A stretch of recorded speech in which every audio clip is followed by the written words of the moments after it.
Bien, el tema de ahora es cuando las trompetas suenan. Y este es un tema complicado y hay tantos puntos que no creo que sea bueno ser dogmático sobre esto y decir esto es exactamente lo que es. Veamos a los varios temas y veamos cómo encajan, porque tenemos mucho que aprender. Y estoy seguro que hay muchas cosas en el libro de Apocalipsis que se van a aclarar a medida de que se revelen los eventos de la historia. Ahora, a mucha gente le gusta poner las trompetas en el futuro y hay escuelas de pensamiento enteras sobre esto, pero ellos tienen un problema con la estructura del libro de Apocalipsis. Y veremos que es probablemente mejor guardar las trompetas en línea con la estructura de quiasmo, esa estructura que fue establecida en el Apocalipsis, para que no nos perdamos. Así que, ¿qué son estas trompetas y qué significan? Primero, antes de entrar en el tema de las trompetas, hay algunos asuntos interesantes que encontramos en Apocalipsis en los capítulos 7 hasta el capítulo 9 y que forman una unidad. Por eso yo no quiero solamente hablar de las trompetas, quiero hablar del asunto de la unidad por completo. Entonces, hay una numeración de las personas de la tierra en esos temas. En Apocalipsis capítulo 7 y en Apocalipsis capítulo 9 hay el concepto del detener y soltar los vientos y están relacionados a 4 ángeles. En ambas secciones se numera a las personas. En Apocalipsis capítulo 7 el pueblo de Dios es numerado. Y en Apocalipsis capítulo 9, la contraparte demoníaca es numerada, otro pueblo. Entonces hay una numeración, los que están con Dios y los que están en contra de Dios. En ambos capítulos se escuchan las palabras oí el número, ekusaton arithmon, oí el número. Entonces, él escuchó el número del pueblo de Dios, él escuchó el número de aquellos que están con el otro lado. Y por supuesto, conocen esa declaración, ha sido pesado y hallado. Es bueno ser numerado y no hallado falto. Y la manera de lograr eso es de aferrarse al Salvador. Veamos entonces a la numeración del pueblo de Dios en contraste con el pueblo del diablo. ¿Saben qué es interesante? Dios siempre nos da lo positivo antes de lo negativo.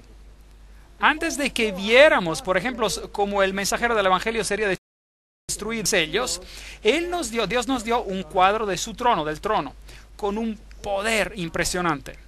Así que aquí de la misma manera, Él nos da la numeración del pueblo de Dios. Y como dije, este capítulo está entre paréntesis, está puesto allí entre paréntesis para decirnos algo acerca del pueblo de Dios antes de que Él nos diga algo sobre las cosas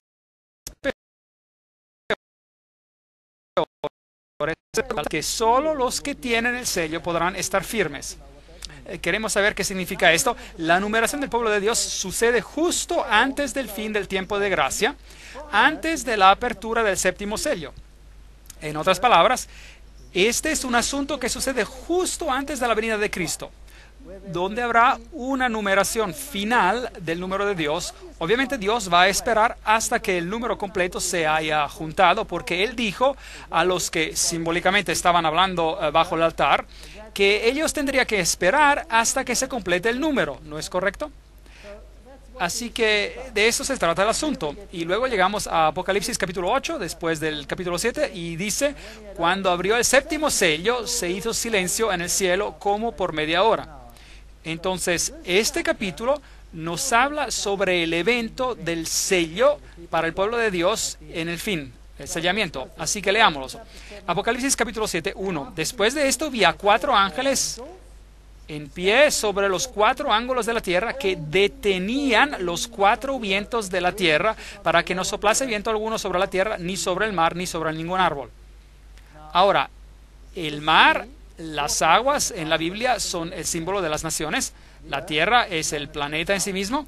El árbol en la Biblia es el símbolo del individuo. Nabucodonosor fue un árbol cortado. Vi a los malvados florecer como árboles verdes, etcétera. Entonces ese es el símbolo de los individuos. Y estos 4 ángeles celestiales que están deteniendo los vientos de conflicto para que el pueblo de Dios sea sellado. Entonces la destrucción, conflagración final en la tierra, el caos que vendrá, es detenido por Dios. Sin tomar en cuenta cuán grave se ve la situación, Dios sigue permaneciendo en control. Eso es lo que dice.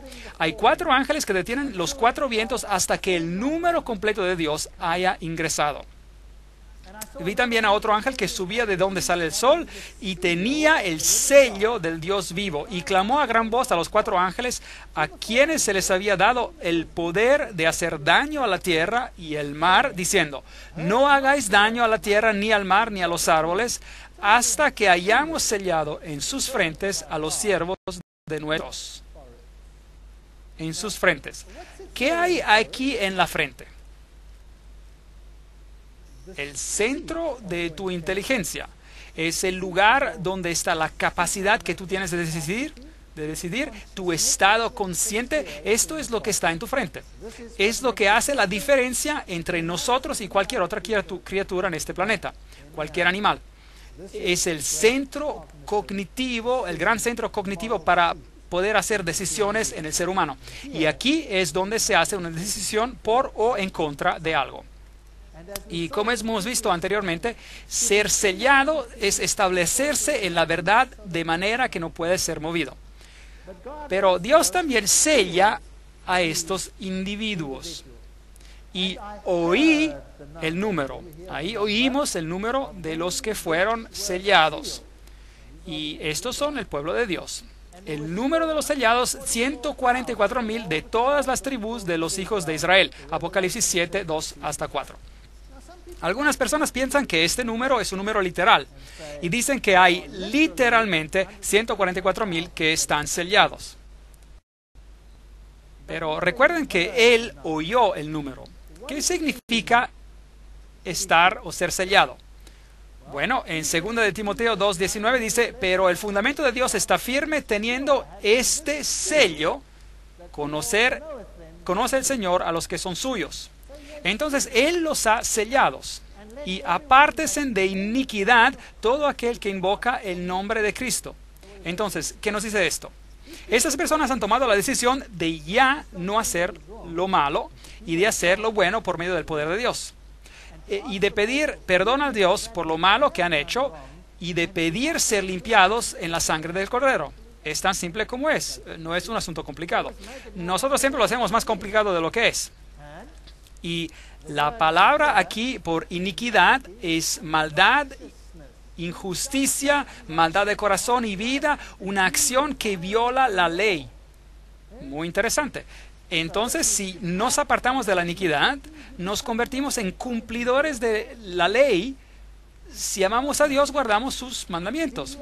Airaos, pero no pequéis. No se ponga el sol sobre vuestro enojo, ni deis lugar al diablo. El que hurtaba, no hurte más, sino trabaje, haciendo con sus manos lo que es bueno, para que tenga que compartir con el que padece necesidad.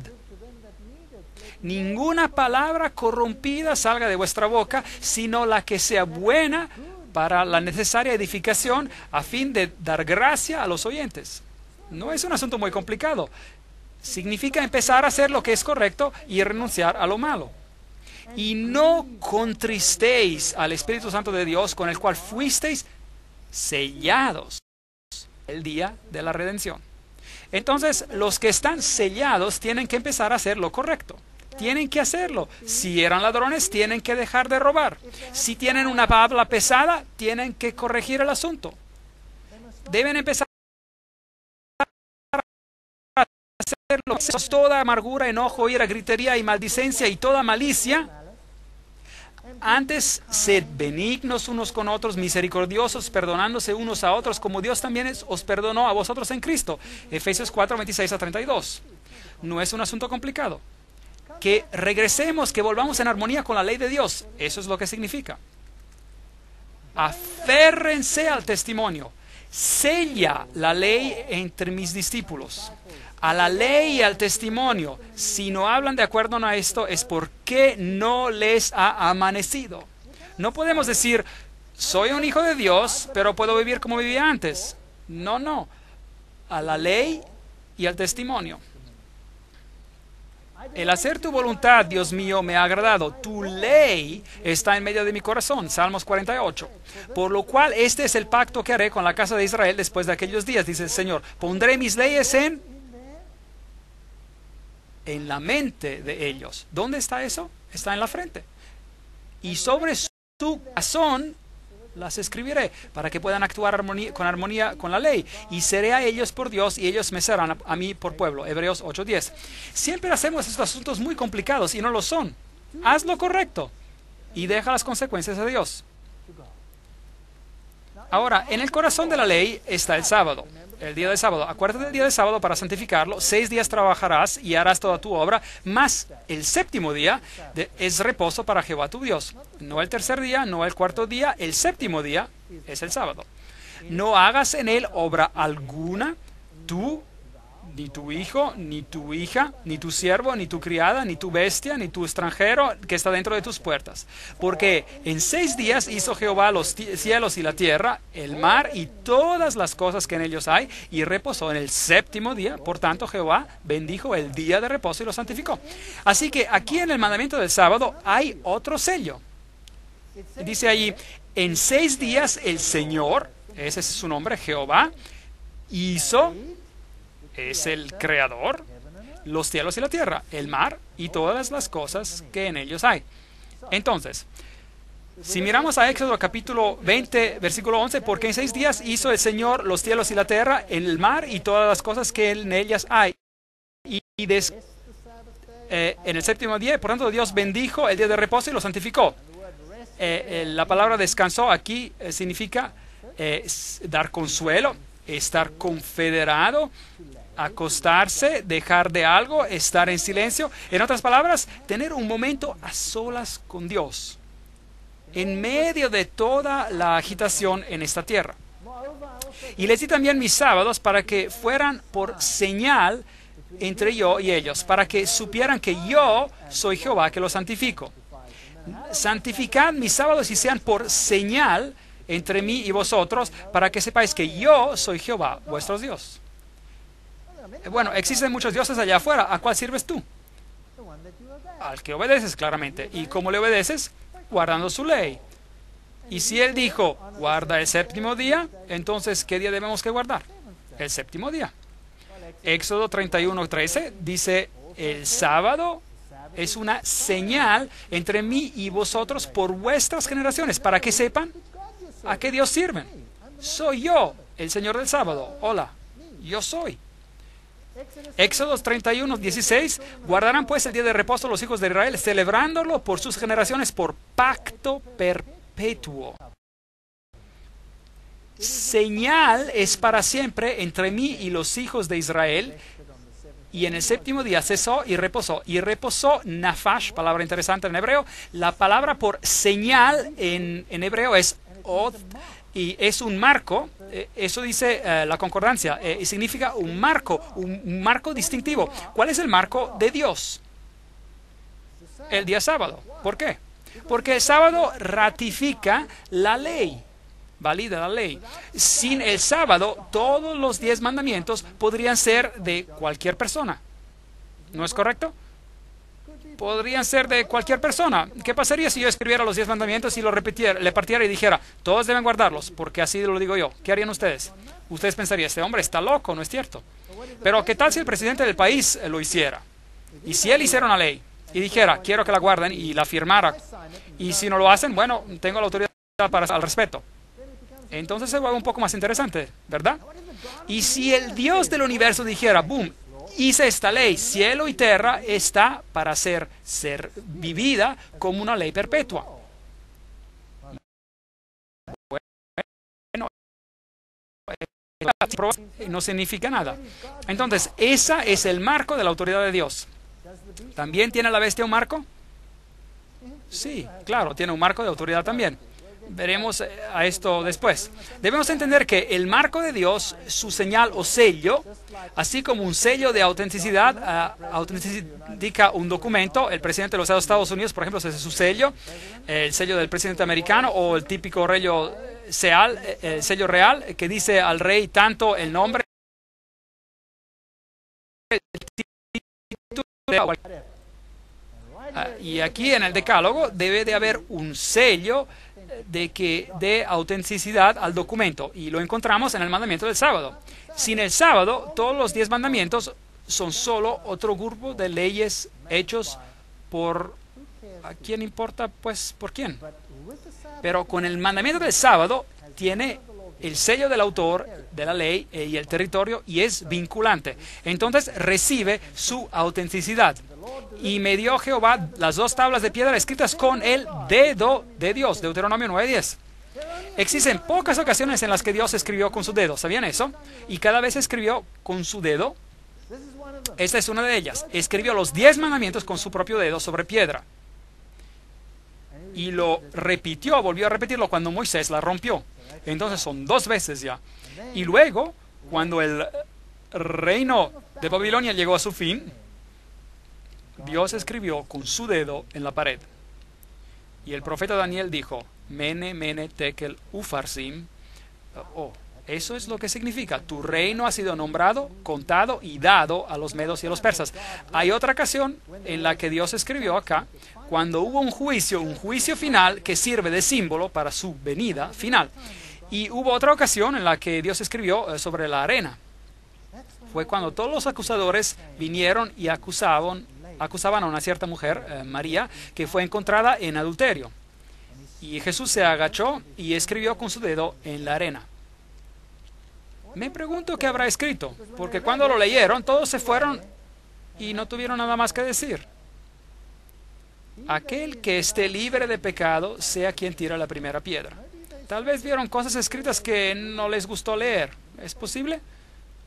Sería interesante saberlo. Entonces, para santificar, los 6 días trabajarás y harás toda tu obra, pero el séptimo día es de reposo para Jehová tu Dios. Porque en 6 días hizo Jehová, el Señor, hizo el Creador, los cielos y la tierra. Ahí lo tienen. El Señor, el Creador de los cielos y de la tierra, dando autenticidad a todo su documento. Aquí tiene su nombre, su título y su territorio. Y les di también mis sábados para que fueran por señal entre yo y ellos, para que supieran que yo soy Jehová. ¿Cómo debemos guardarlo? Leímos sobre esto, no hacer nuestra propia voluntad. Es asombroso cuán pocas reglas hay en cuanto a guardar el sábado. Los judíos no lo soportaron, así que hicieron varias miles de reglas para cómo guardar el sábado. En lugar de dejar este asunto a la conciencia, ni buscando tu propia voluntad, esto parece sensato, llamándolo santo, honorable honrando a Dios, no andando en tus propios caminos, ni buscando tu voluntad, hablando tus propias palabras, entonces te deleitarás en el Jehová. Estas son las cosas positivas que salen del sábado. No un día de miseria. A propósito, hoy es el séptimo día, es el sábado. ¿Hemos tenido un día miserable hasta ahora? Yo no. ¿Y fue solo para los judíos? No. Y a los hijos de los extranjeros que sigan a Jehová para servirle, que amen el nombre de Jehová para ser sus siervos, a todos los que guarden el sábado, yo los llevaré a mi santo monte y los recrearé en mi casa de oración. No era un sábado judío, de hecho viene desde el Génesis y viene desde la creación. Porque mi casa será llamada casa de oración para todos los pueblos. El sábado era para todos. Isaías 56, 6 a 7. Si obedecéis cuidadosamente a los mandamientos que yo os prescribo hoy, guardaos vuestro corazón, no se deje engañar y os apartéis para servir a dioses ajenos. Por tanto, los ataréis, esos mandamientos, como señal en vuestra mano, y serán como insignias entre vuestros ojos. Increíble. Los mandamientos deben de estar en las manos y en las frentes. ¿Qué significa esto? Así que los escribieron, los pregaron aquí y los amarraron alrededor de sus manos. Trabajo hecho. ¿Creen que eso es lo que Dios tenía en mente? Y de alguna manera yo no lo creo. Eso es ritualizar la ley. Y puede ser esfuerzo sincero, pero no es lo que se quiere decir aquí. Significa que debemos pensar y actuar de acuerdo a la ley. Eso es lo que Dios quiere. Y Dios dice que sus mandamientos deben de estar en tu mente y en tus acciones.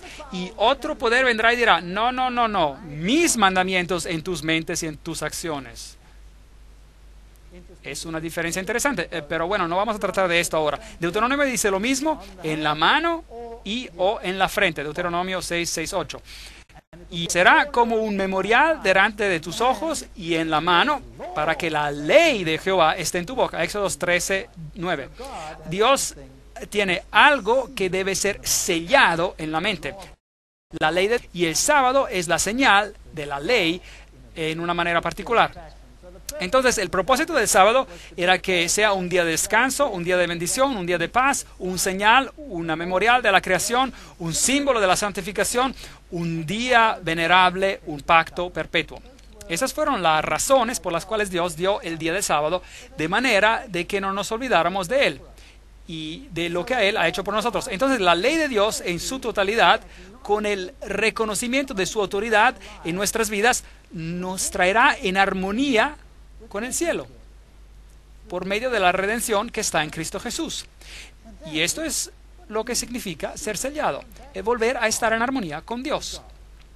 Entonces, ¿cuántos son sellados? Apocalipsis 7:5, de la tribu de Judá, 12,000 sellados. De la tribu de Rubén, 12,000 sellados. Gad, 12,000 sellados. De la tribu de Aser, 12,000 sellados.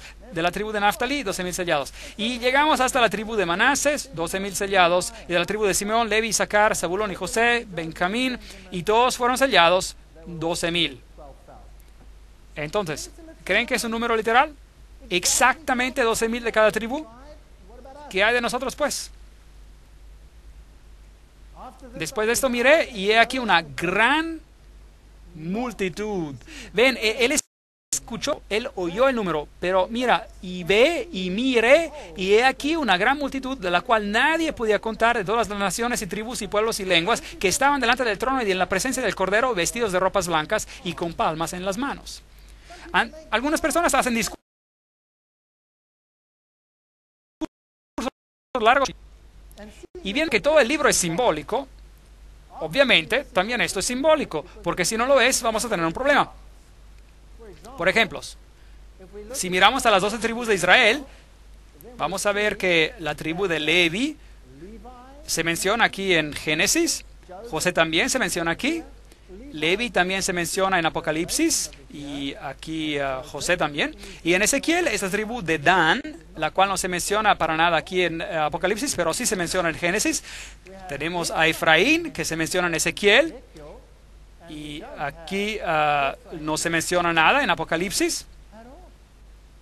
Entonces, ¿qué tribus tomaríamos en cuenta si hacemos este número literal? Vamos a estar en problemas. Nadie va a ser salvo de Efraín y de Dan. Los de la tribu de Dan fueron malos e hicieron cosas malas. Entonces, obviamente es un número simbólico. Y no creo que debamos ir más allá con esto. Es una multitud de doces.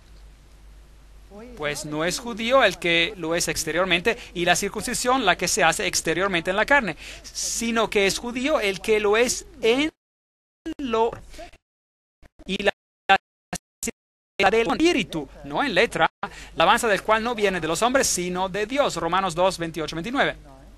¿Serán salvos solamente los judíos de las tribus literales? ¿Qué pasará con los gentiles que se han convertido por medio del anuncio del evangelio? No podemos hacer de los 144,000 un número literal.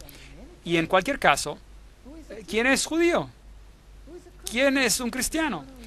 Es el que lo es en el interior. Gálatas 3:29 dice, y si vosotros sois de Cristo, ciertamente linaje de Abraham sois y herederos según la promesa. Entonces, ¿en qué nos convierte? Me da la oportunidad a mí de pertenecer al linaje de Abraham. Linaje de Abraham y heredero según la promesa, si acepto a Cristo. Bueno, yo no era un judío, era un pagano, pero en Cristo puedo ser del linaje de Abraham, porque Cristo es del linaje de Abraham, y si yo estoy bien, entonces soy redimido. Ahora, la pregunta de judío o cristiano ya no es relevante. Si tienes a Cristo, eres del linaje de Abraham, no importa cuáles fueron las circunstancias de tu nacimiento. Porque en Cristo Jesús ni la circuncisión vale nada. Y a todos los que anden conforme a esta regla, paz y misericordia sea a ellos y al Israel de Dios. Gálatas 6, 15, 16. Entonces, ¿cómo llego a ser parte del Israel de Dios? El pueblo de Dios a lo largo de todos los siglos. Yo acepto al Cordero de Dios.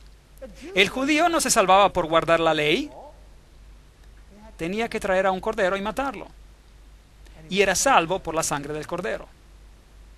Tal vez rechazaron al cordero años después, pero ese era el método por el cual era que él se expiaba. Y clamaba a gran voz diciendo, la salvación pertenece a nuestro Dios que está sentado en el trono y al Cordero. Y todos los ángeles estaban en pie alrededor del trono y de los ancianos y de los 4 seres vivientes y se prostraron sobre sus rostros delante del trono y adoraron a Dios diciendo, amén, la bendición y la gloria y la sabiduría, la acción de gracias y la honra y el poder y la fortaleza sean a nuestro Dios por los siglos de los siglos, amén. ¿Quién gana? Jesús gana. Nuevamente tenemos este maravilloso tema donde Jesús aparece en el Apocalipsis y nos habla sobre los redimidos y cómo son sellados. Tan arraigados en la verdad que no pueden ser movidos, nuevamente en armonía con la ley de Dios, salvos por la sangre del Cordero, antes de darnos las malas noticias. Es un tema en el libro de Apocalipsis. No debemos temer porque Él es victorioso. Él es el Rey de Reyes. Entonces uno de los ancianos habló diciéndome, estos que están vestidos de ropas blancas, ¿quiénes son? ¿Y de dónde han venido? Y yo le dije, Señor, tú lo sabes. Y él me dijo, estos son los que han salido de la gran tribulación y han lavado sus ropas y les han emblanquecido en la sangre del Cordero. Por esto están delante del trono de Dios y le sirven día y noche en su templo. Y él que está sentado sobre su trono extenderá su tabernáculo sobre ellos. Esa es la conclusión del asunto. Una gran historia sobre la victoria de Jesucristo antes de que lleguen las malas noticias. Ya no tendrá hambre, no tendrá ni sed, y el sol no caerá más sobre ellos, ni calor alguno, porque el Cordero que está en medio del trono los pastoreará y los guiará a fuentes de aguas de vida, y Dios enjugará toda lágrima de los ojos de ellos. ¿No es esto grandioso? Aquí está la promesa antes de las malas noticias. Y luego viene Apocalipsis 8. Cuando abrió el 7º sello, se hizo silencio en el cielo como por media hora. ¿Ya tratamos con este texto antes? Esto es cuando Cristo regresa a la tierra. Y vi a los 7 ángeles que estaban en pie delante de Dios y se les dieron 7 trompetas. Ahora vienen las 7 trompetas. Y la gente dice, bueno, esto debe de ser después del tiempo de gracia. No, no, no, no. Todo lo que tiene un capítulo que dice, escuchen amigos, escuchen, ese es el resultado. El pueblo de Dios será redimido por el Cordero y no habrá más lágrimas. Y ese es su número y es así como se va a hacer la victoria del Cordero. Ahora déjenme darles las malas noticias. Esto es lo que va a pasar en la historia. Y aquellos que rechazaron a la palabra de Dios y rechazan a Jesucristo también serán numerados. Y tristemente, el número va a verse algo diferente. Veamos a lo que pasa.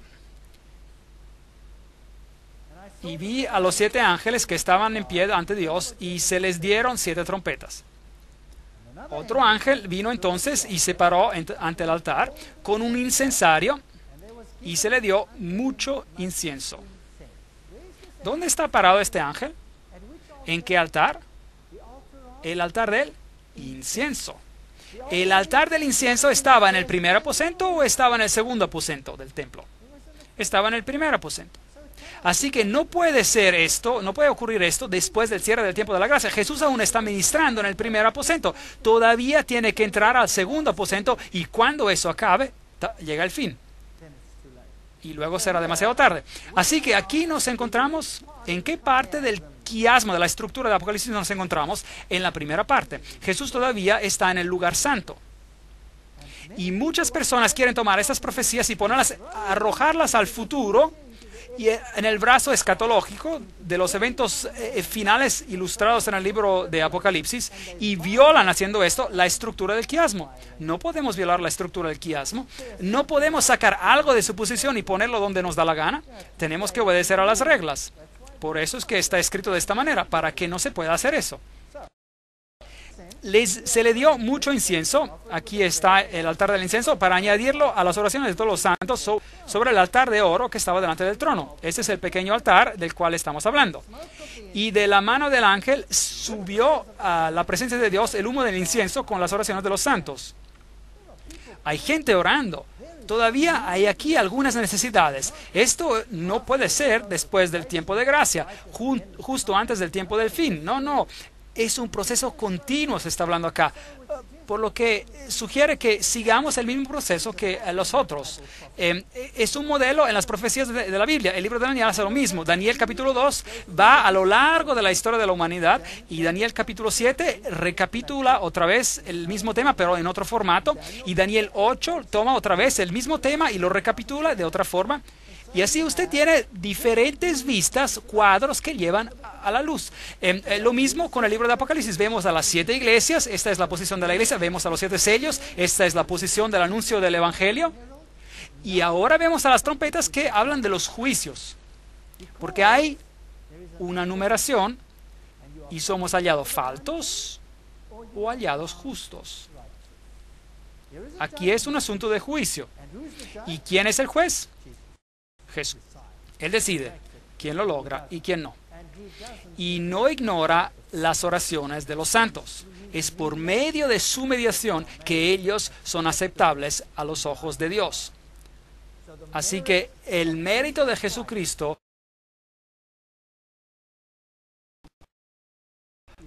con las oraciones de los santos sube a la presencia de Dios de la mano del ángel. El incienso es el símbolo del mérito, de los méritos de Jesucristo añadidos a los santos, haciéndolos aceptables los santos a los ojos de Dios. Una imagen maravillosa. Todo está tan lleno de significado en el libro de Apocalipsis. Podríamos hablar por horas solo sobre estos símbolos acerca del altar del incienso.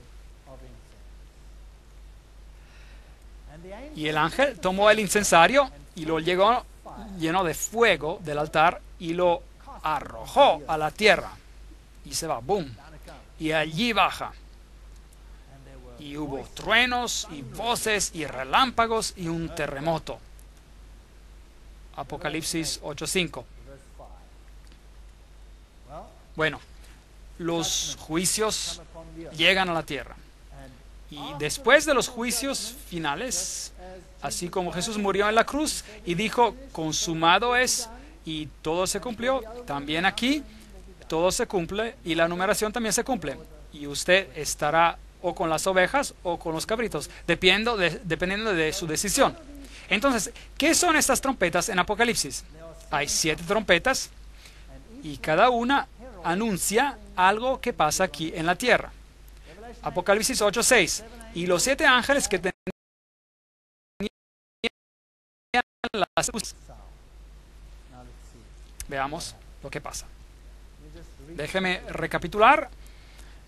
El brazo histórico tenía las 7 iglesias, los 7 sellos, y como todavía estamos tratando con el tiempo simbolizado por el altar del incienso, estamos viendo el tiempo antes de que Jesús entre en el lugar santísimo.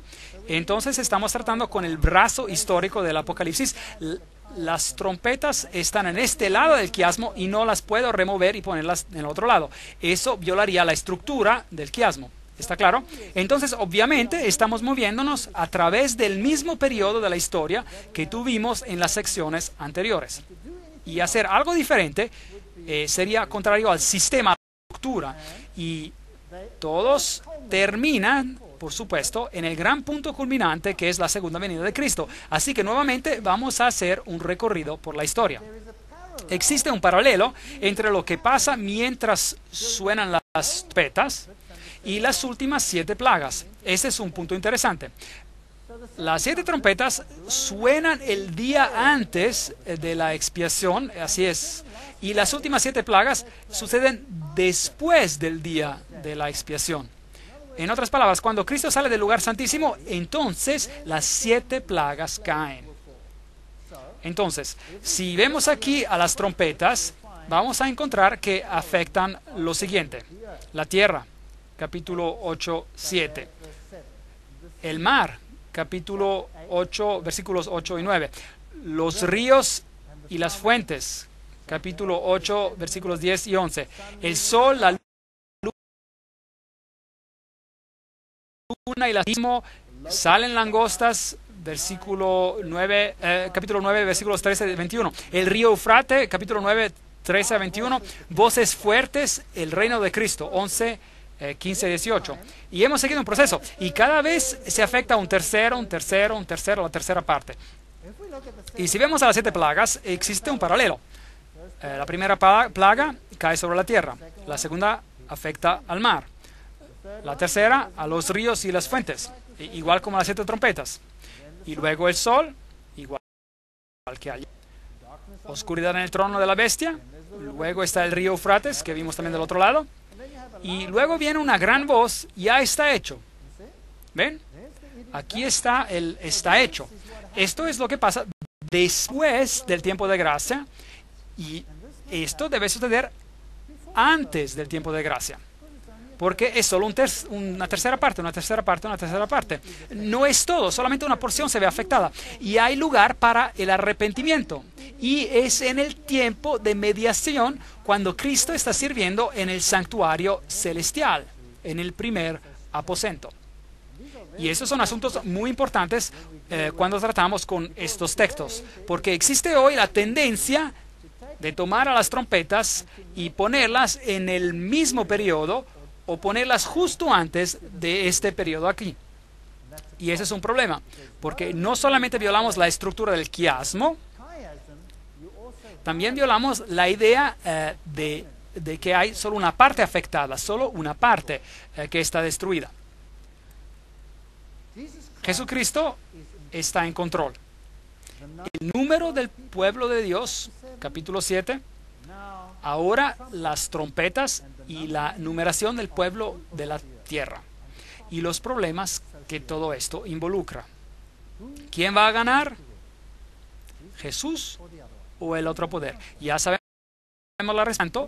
Podemos relajarnos mientras hablemos de las trompetas. Que el Señor nos haga conscientes del hecho de que Jesús está en control.